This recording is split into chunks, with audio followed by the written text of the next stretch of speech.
Okay, first thing you're going to do is start by removing this membrane right here. You can literally get your finger underneath the membrane and start pulling it up.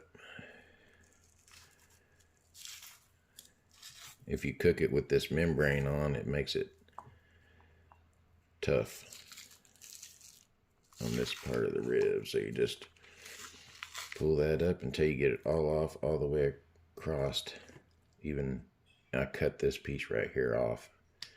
So I'll do that and be back.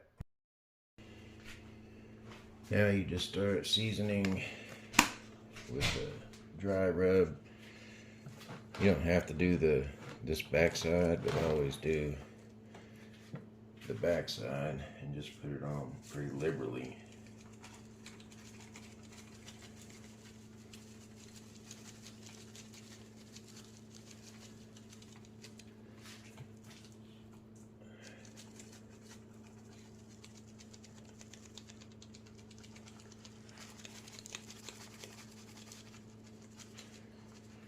And then just turn it over.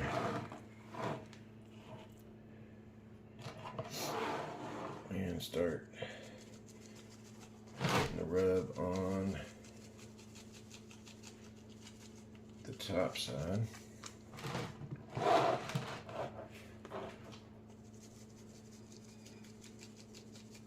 put it on pretty liberally. Not a ton of it, but quite a bit. This is what's going to give it a decent color.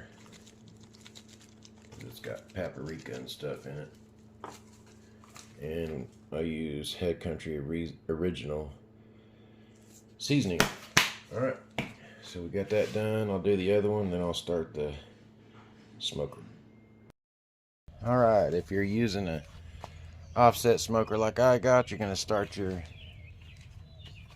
lump charcoal. And I made a full chimney of the lump charcoal so that we can bring this offset smoker up to temperature, and then we'll use mostly wood from that point. I'll be back. Alright, I've poured the lump charcoal in here to let the smoker come up to temperature. If you're using a pellet smoker, you will have already started that and set it at about 200, which will be about 185 on the offset smokers. But once we get this heated up, we'll get the ribs on there and I'll be back.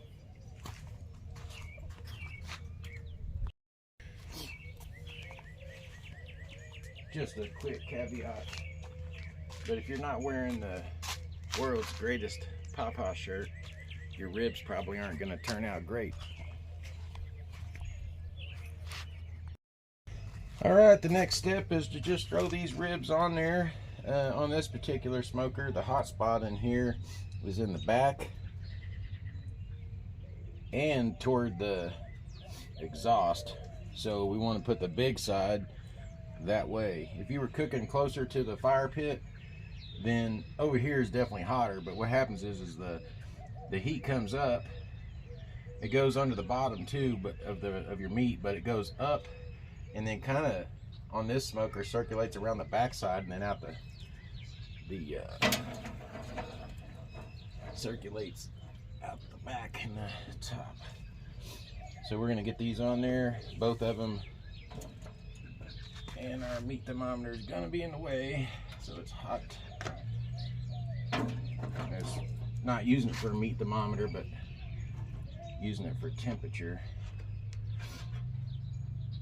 So we'll set this probably right here. It can't be touching the meat or you won't get a correct temperature.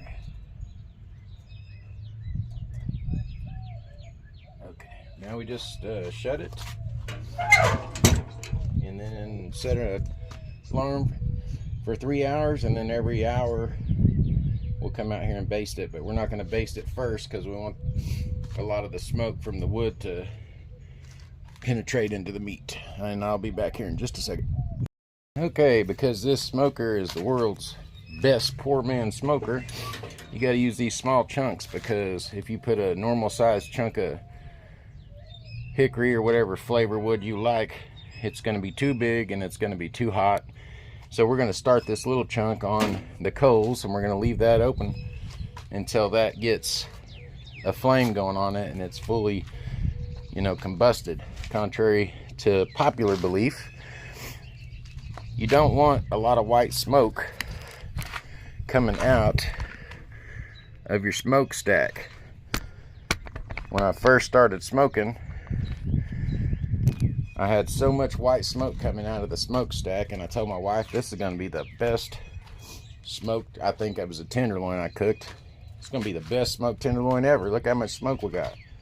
We ended up having to cut about a 1/4 inch off of the outside of it because it was nasty. You want to let your wood combust and have a flame, and then we'll get it off of the coals and set it closer to the vent so that it has plenty of oxygen to stay lit, because you don't want the white smoke. So when that gets going, I will be back.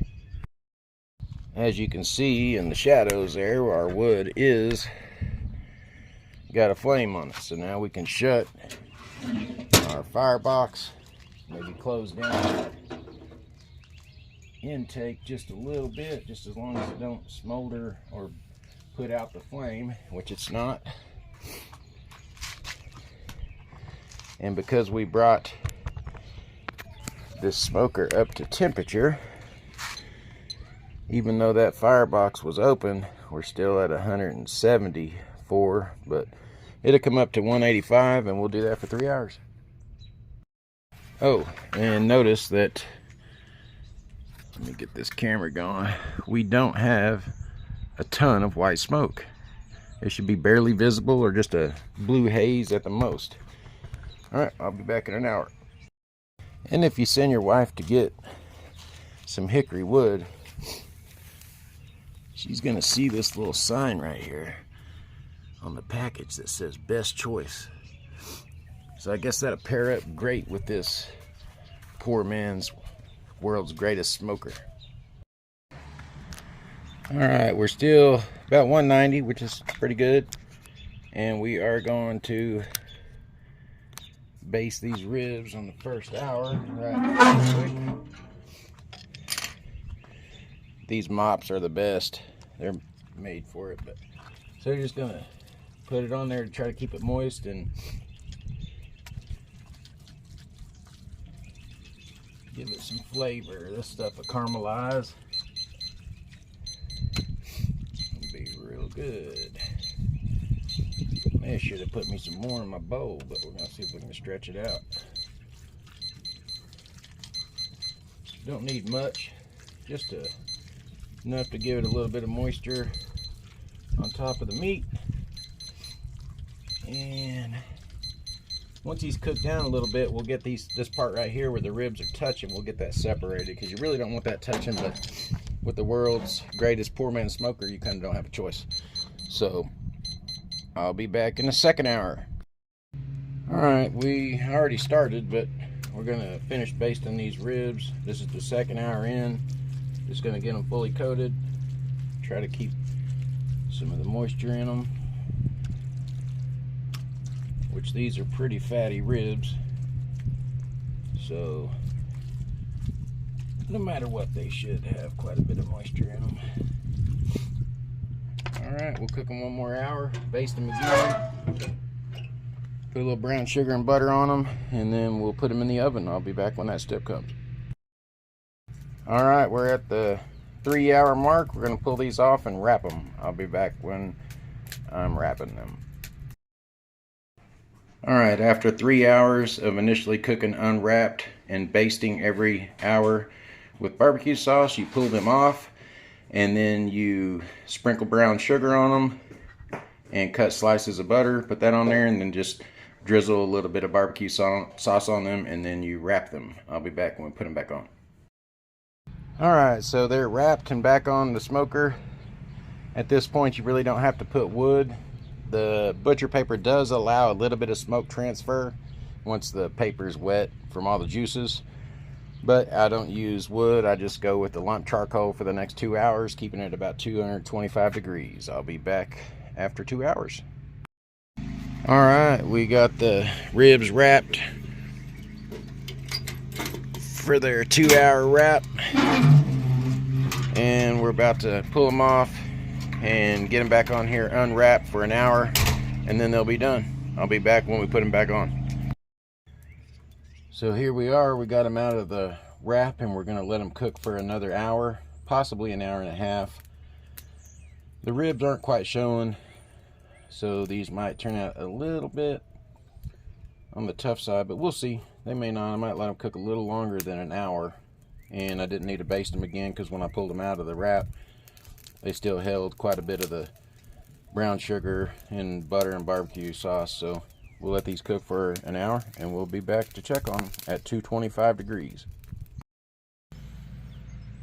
All right, we're just gonna eyeball these. They've been on here for the last hour. We'll see what they look like.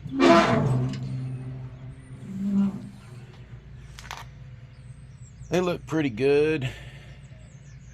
I probably should have left them in the wrap a little longer so the moisture could have helped release them from the bones, but they'll still be good. I'm going to go ahead and pull them off now. Alright, this is the finished product. I'll go pull the other one off, get these packaged up.